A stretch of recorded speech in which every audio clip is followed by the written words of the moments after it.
So my cakes, tara gagawa po tayo ng ating wedding cake for today. Ayan po ang ating cake vlog for today, ang wedding cake. Simple lang naman po yung design natin. So plain white na yung ating i-cover na fondant sa ating cake. So dapat po doon sa sample photo ni client ng ating coordinator ng isang wedding production, soft icing. So dalawa yung choices nila. Isa fondant, pero mas bet ko yung design nito. So ako na daw yung mamimili. So ito sa design po is soft icing yung nakalagay. Pero syempre ito sa package po ng ating coordinator ng wedding is fondant. So lagay natin fondant na cover ng ating cake. So kung nakikita niyo po, nakapag-ganache na rin po ako. So yan. Lagyan ko na siya ng shortening. Kung may napapansin po kayong color white na may pahit-pahit po, shortening po siya. So mamasahin lang natin hanggang maging stable po ang ating fondant. The more na mas minamasa natin ito, mas nagda-tighten or naging white yung ating fondant. So masa lang ng masa. Pag dumidikit, pwede nyo pong lagyan ng cornstarch. So kasi nilalagay ko ay shortening. So medyo nakakapagod.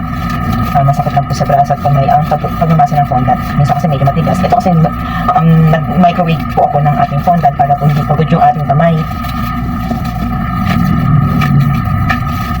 So continuous lang po ang pagmamasa.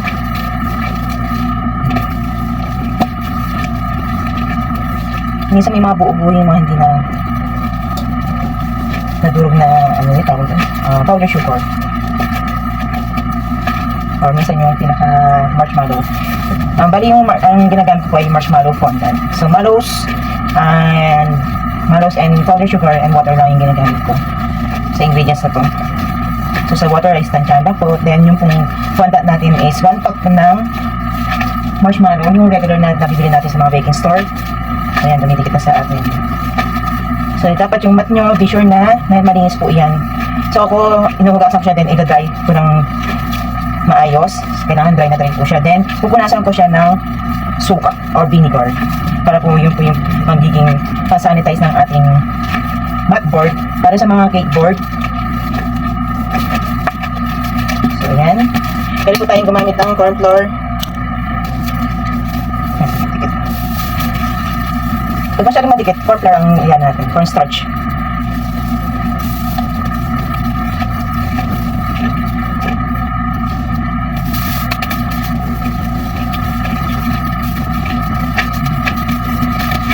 Medyo mabilis akong nagmamasa din at naka-aircon po tayo. Mas madali siyang mag-dry. So, gagamit lang tayo ng rolling pin. Yung mas malaki po.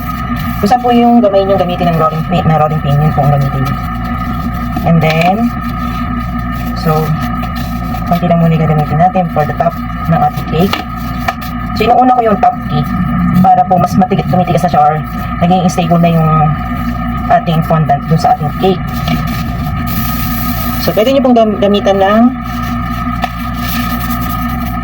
plancha na tawagin or tawag ko sa scraper. Basta yung plancha. Yan pa na mga kalimutin namin. O, kasi gamit lang eh. So, yun lang, bawasan lang natin kasi malit na yung cake natin. Naalala ko ang halit lang pala. Yung top cake natin is 6x5. Minsan naging 6x6. Hindi na ako nagtatabas. So, bago lang ako, ayun na. So, yun yung kahirapan ng dumikit. So, ulit. So, kailangan pag nag-roll kayo, i-ikot nyo, lalagyan nyo ng cornstarch. So, yun yung nakalimutan natin. So, kakasalita ako dito, nakalimutan ko. Tumindikit na pala siya. So, dapat ganito, yan. Hindi po ang turo sa amin sa workshop. Pag ganyang medyo sticky ang yung, siyempre naka-roll natin. Nag-i-spread siya. So, yung part na medyo sticky pa, so, yun yung dikit sa ating. So, then, pag white naman yung gagamitin mong fondant sa ating cake. Wala akong size ng ng size 6 na board. Meron ba? Check na lang. So, pwede tayo gumamit ng pattern or isasaklog mo dito. So, yun yung usually na nakikita nyo sa video ko. Sinasaklog ko lang dito. Tapos magkakaroon siya ng mark ng ating pinakabilog ng mismong cake. So, gusto ko ngayon makita yung ganitong procedure. So, yan. mahirap talaga mag-vlog. Baka ako nakasubo yan sa pag-vlog. So, ang daming nagiging obligasyon. So, ilalagay natin sa top. Pero okay lang, nag-enjoy ka. The more na nag-enjoy ka, is okay, di ba? So, parang maliit yata yung pattern natin. So, spread lang natin pag medyo maliit yung naging pattern natin. Kasi siyempre, naggaganas siya, kumakapal siya. So, mas lumalaki yung pinaka-round niya kaysa dun sa pinaka-size ng ating clipboard. So, ganyan lang. So, lagi nyo pupunasan yung inyong plancha.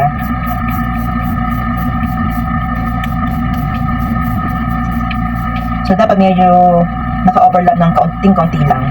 Huwag yung sakto or nakapaloob kasi pag pinasok, kinover nyo sa gilid, tendency nyo, babakat lang siya. So, magkakaroon siya ng lining dito. Babakat lang yung ating pinaka-tapos sa ating fondant na nasa top. So, lagi yung lilinisin pala. Punasan nyo na ng malinis na tissue. Tapos, babas nyo ng konti. Dahan-dahan lang. At pag sumobra, pasok nyo lang or press nyo lang na rin. So, ganyan lang po. Iba baliktad. So, binabaliktad nila dyan nila, itinakat yung nilalagay yung fondant sa ilalim. So, tataklob na lang nila yung kanilang cake. Kanya lang po nila, tsaka na lang nila yung itatap. So, another, nasa ulit, 1 person. Sige, tuloy-tuloy lang.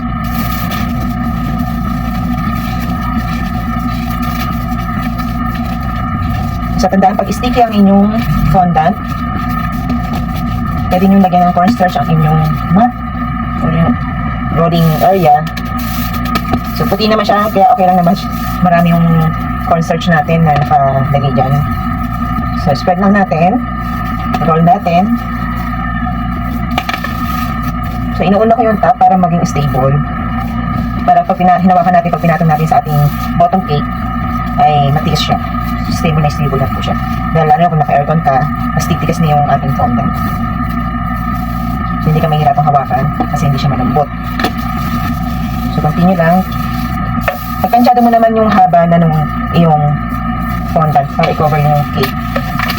Hindi na mahirap para sa'yo magtansya. So, tuloy-tuloy lang. So, ito, enough na yung haba niya. So, na lang natin, pinapantay na lang natin yung kapal. So, pwede natin gamitan ng tools na ganito. Yung mga uneven or mga hindi na pantay, napaplansya mo na siya, nakikinis na.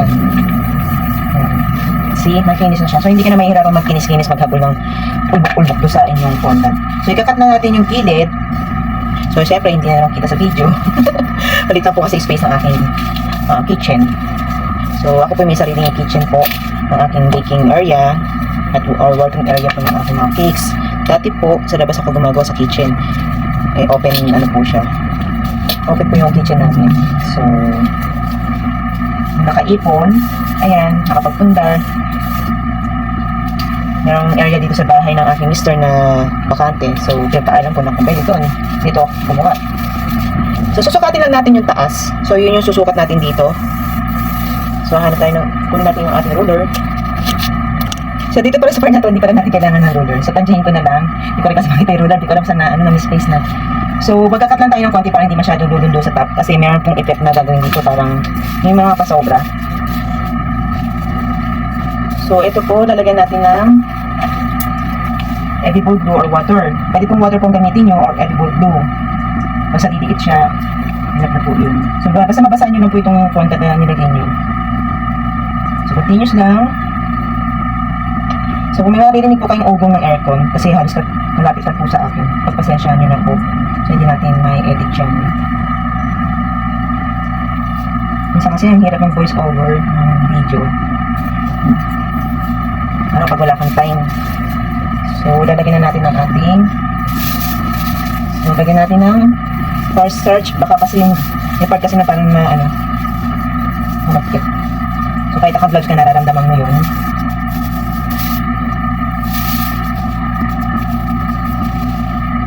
So, lalagyan na natin. So, okay lang yun na naka-overlap kasi kukulit-kulitin natin yan. Hindi mo na kailangan magsukat. Pero kapag kunyari, kailangan mo ng sharp edge, kailangan isukat mo yan. Kung gaano kataas ang iyong cake. So, ayan.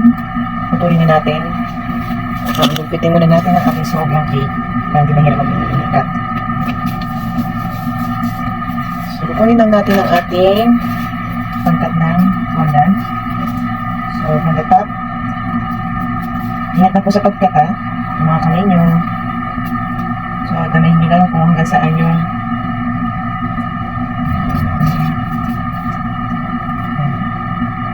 straight nyo lang.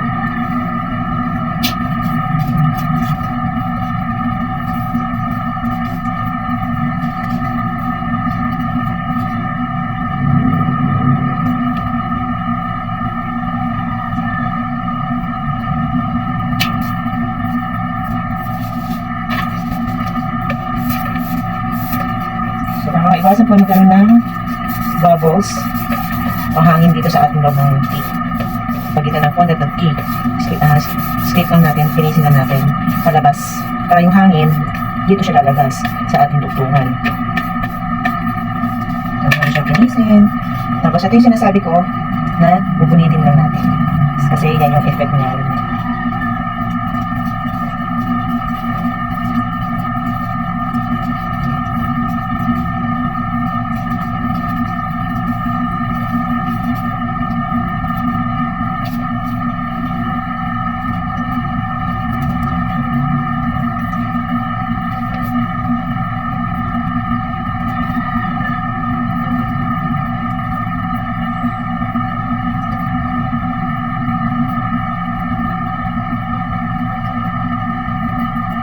So, press mo na yung pinakadulo. Ganyan yung magiging effect niya yung parang sobra.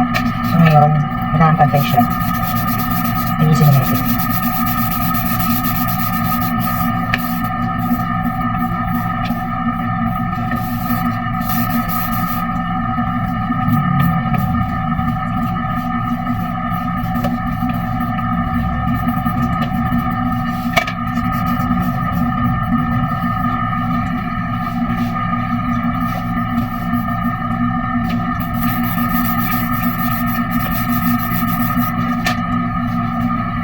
Lagyan na natin ng konting effect mo.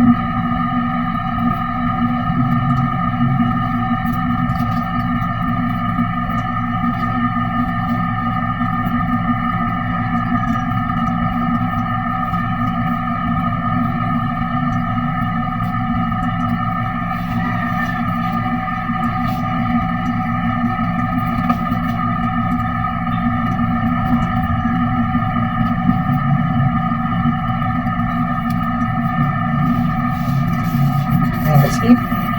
Ito na ang ating cake.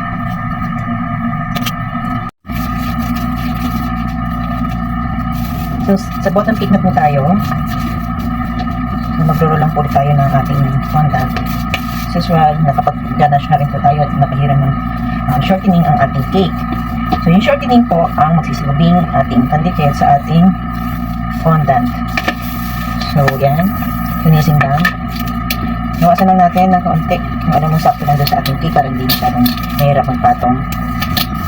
So, yung kanina po meron akong cake board na ginamit. Ngayon po, this time, papatong natin. So, ipapakatan natin yan. Tapos laglag mo lang. Tapos cut lang natin. So, wag mo isasakto mismo doon sa pinag-pattern ng cake sa ating fondant. Medyo i-overlap na yung konti. So, yan. Mali yung bilog natin.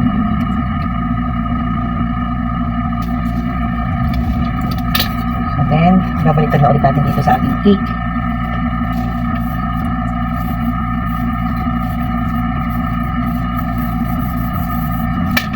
So, medyo kumamit na natin.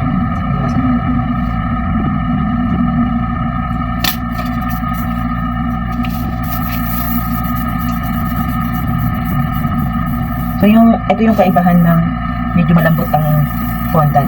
So, pag nahatak mo siya, may tendency na lumaki yung ating fondant. So, may stretch siya. So, kung sobra dito, push mo lang or hatakin mo paloob. So, susunod siya. Tapos, push mo lang. And then, speed mo lang, papinisin yung gilid. So, mararamdaman na kanina na dumidikit ang iyong plancha sa iyong cake mismo. So, magkakaroon siya ng dumi. Oops! Hala! dugo. So, ingat talaga sa pagkilo, sa paggalaw. Pag basta-basta. So, see what happened? Nasunggo natin. So, mararemedyo na naman po yan. Sa paggawa ng cake, kailangan marunong ka mag-troubleshoot ng mga nagiging problema ng iyong contact, ng cake. Kung yan ba'y hirap ka ng imasa, ayaw makisama. So, kailangan, alam natin paano siya ito-troubleshoot, paano natin aayusin ang ating mga gagamitin sa ating cake. So, continuous ang pagmamasa ulit. Masa-masa ulit ang person. So, konting tiyaga lang po sa pagmamasa. Huwag po natin mamadaliin. Yan, paggawa po ng cake, hindi dapat talaga minamadali or nirarush. Pero, siyempre, hindi naman may iwasan. May mga client na doon lang naalala or doon lang pag-decide na maghahanda sila or magka-crush na ng event. So, nagkakaroon ng rush order. So, tayo naman, lagi naman tayo naka-prepare for the rush order. Pero huwag naman sana madalas mga client ko na abay, mahirap din po na. So, kinakaya naman pero talagang minsan may gusto ko pang ilagay na details, design, yun nga lang dahil crush na yung oras. So, hindi na natin nagagawa na mas pagandahin palalo. So, syempre kung ano lang yung available dyan na ingredients mo, na materials, so yun lang yung gagamitin mo. So, same procedure din po ang gagawin natin, paneling method, and then, ganun din po yung effect niya sa pinaka-top niya, sa pinaka-ibabaw dito, hindi siya pantay. Meron siyang effect na hindi siya pantay. So, dapat kasi icing siya, so para ma-achieve natin, ganun yung gagawin niya, pupulit-punitin niyo lang.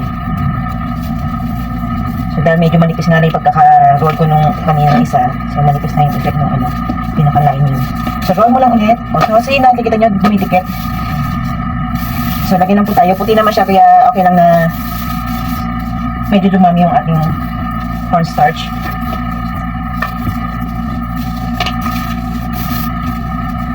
Mas maganda kasi siya, pag nasa gilid ganun, ang effect, medyo makapal yung contact mo. Naranan, nipisan ko kanina dito.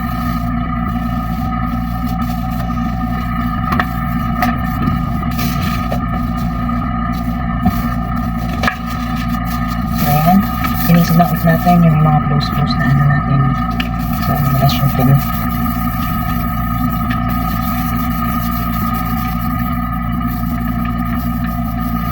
Kikinisin lang ulit natin. Siyempre, hindi nakikita sa video. Continuous lang ang ating paggawa. So, magbabawas lang tayo ng konti. Konti lang natin sa baba. Saka natin ilalagay sa ating gilid ng cake.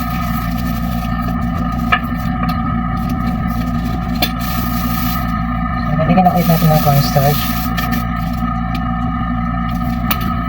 So, okay lang yan na hindi pantay kasi pupunitin lang din naman natin sa ibabaw. Pero kapag yan ay gusto nyo ng sharp edge, kailangan pantayin nyo, sukatin nyo kung ilan yung ano niya, sukat niya, kung ano yung taas niya. So, yun yung susukat nyo rito sa ating cake.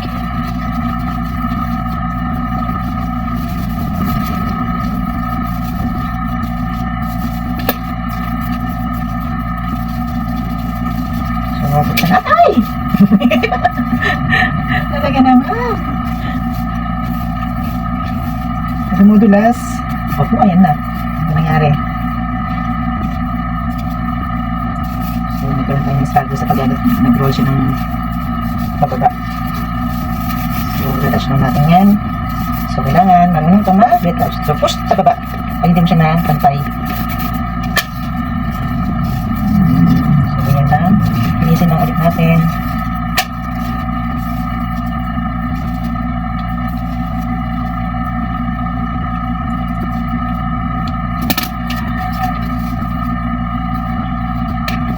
Habulin na natin.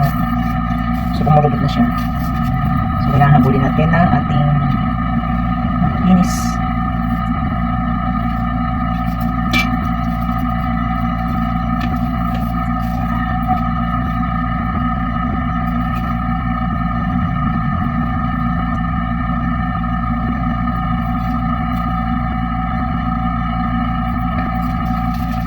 Straight muna natin dito sa gilid. Palabas ulit. Same procedure. So, yan. Kaya tayo ng close dito. So, pinitin lang natin.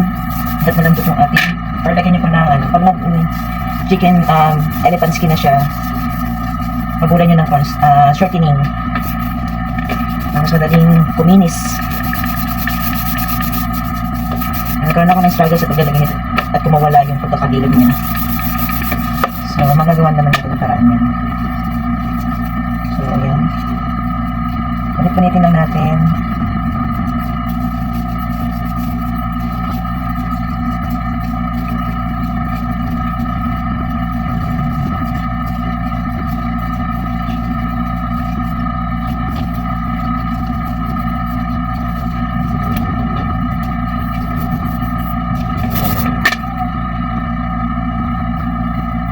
So, ito lang yung problema pag naka-aircon kasi madaling katapat kasi ako sa aircon. So, yan lang yung kailangan mabilis ang kilos ko.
So, pwede po ako mag-stock ng ating cake.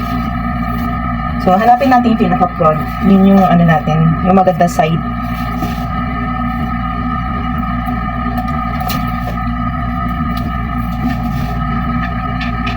So, hanapin lang natin yung magandang side ng ating cake. So, dito. Tapos, hanapin natin yung center ng ating cake. So, doon natin lalagay. So, be sure na malinis ang ating dowel. So, ito, ano tawag dito? So, ito ginamit ko sa center ng ating tapos sa straw. Yung big straw ang gagamit natin yung plastic.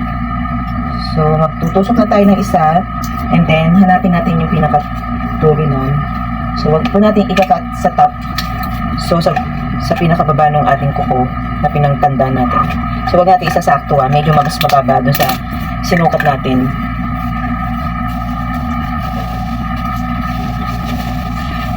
Punasan lang ulit natin.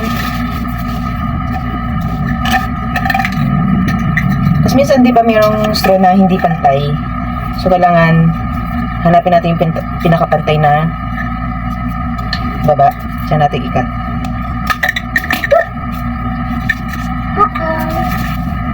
Yes. So kasama ko na naman ang aking baby sa paggawa ng ating cake. So lagi siyang nakatambay dito pag po naglalambing. So, I know, mga mommies dyan na may toddler or babies, so nakaka-relate po sa akin. So, medyo mahirap pag po nagtatantrums. Oops, don't touch, screen na. So, ganyan lang po. So, madalas nakiki-join siya sa pag-fondant ko. So, gusto rin niya, siya rin nagpa-fondant. Cake daw, cake. Yung lagi sasabihin niya. So, saan naman matuto rin siya pag ganyan. So, yan. Ito lang. So, ako kasi tansyado ko na kung okay na yung sa bilog niya nung sa ating top cake.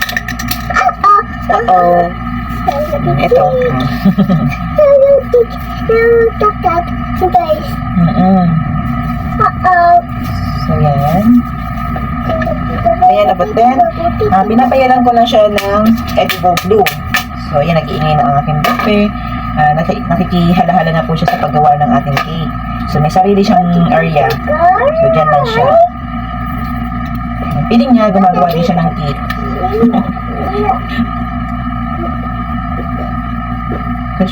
Edible glue lang po ang ginagamit ko. Pandikit sa ating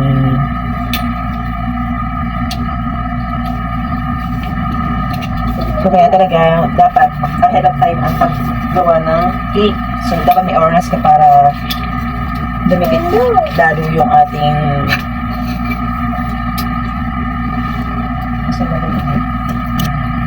so, this time, hanapin mo yung pinakadugtungan na ginawa natin. Pinaka-back ng ating cake. So, dito rin, yun din yung ating gagawin. Hanapin natin yung pinaka-back ng ating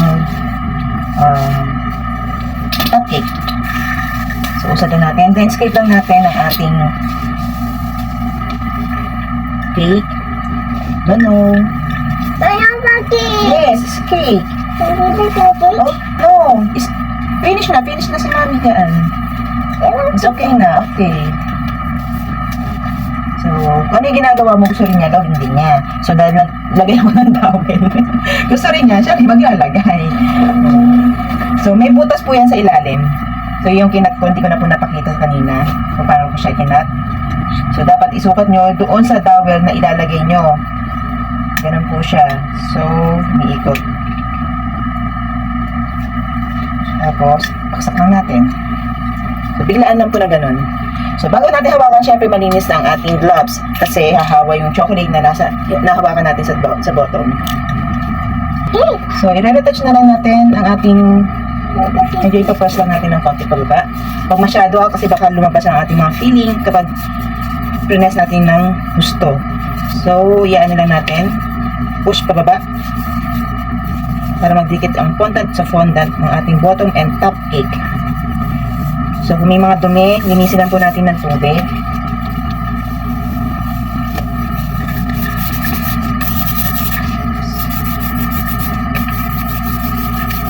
So, that's it na yan. Yan na po yung ating cake.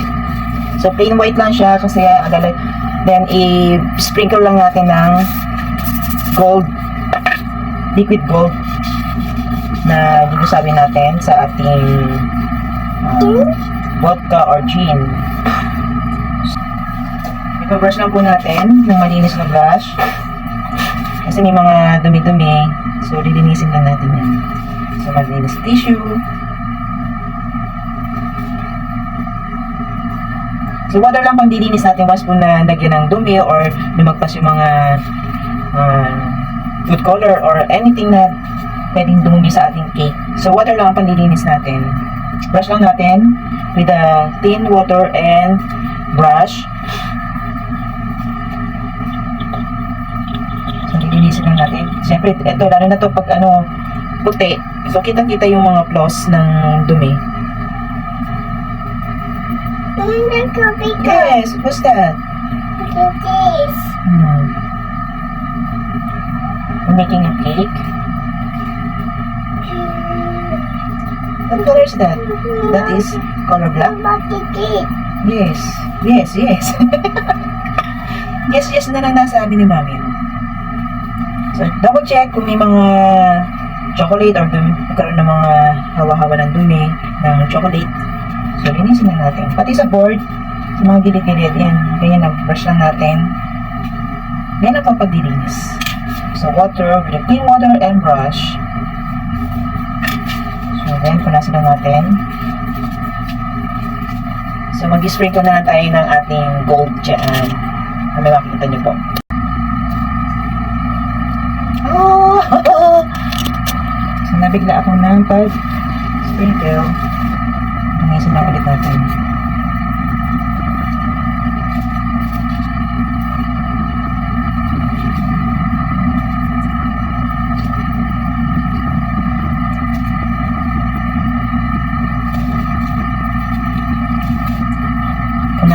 Linisin na ulit natin. So, hindi siya magandang gawin. Na gano'n ang effect ng ating sprinkle. So, kailangan wala pala yun.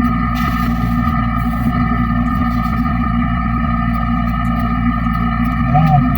So, ganyan-ganyan lang gagawin natin.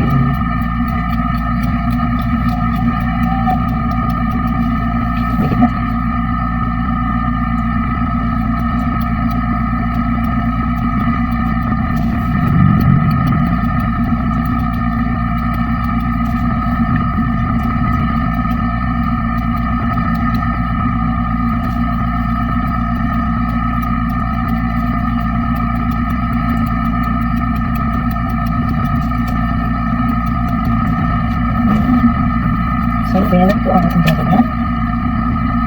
So, ito yung pinaka-front natin. So, ito na natin yung part ito.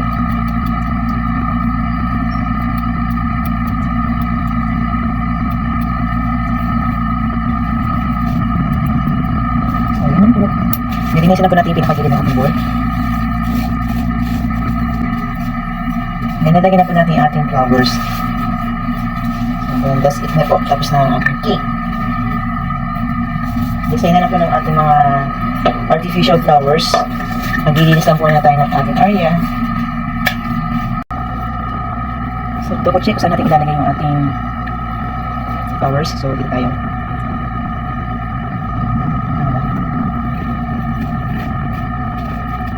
So, artificial lang nga po ang gamit natin sa ating cake ngayon. So, doon sa picture din naman natin basta ma-achieve din yung pinaka-flowers niya kasi depende sa available. So, tusok-tusok lang tayo ang ating mga flowers.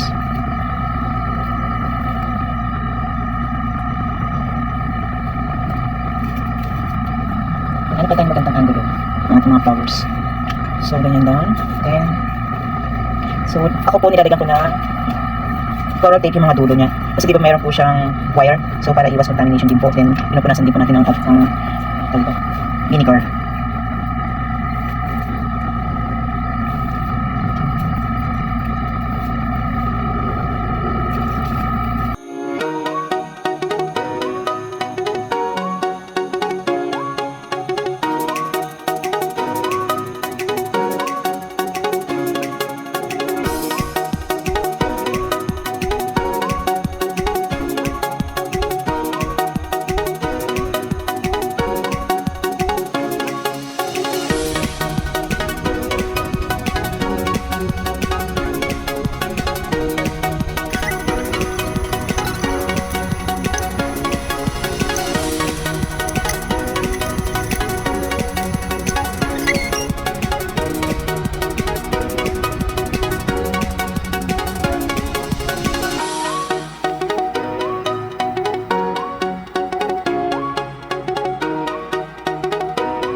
Hello, my cakes. Please don't forget to follow, watch, and share all my videos. And if you like my cake, please react and comment below. See you on my next cake vlog videos.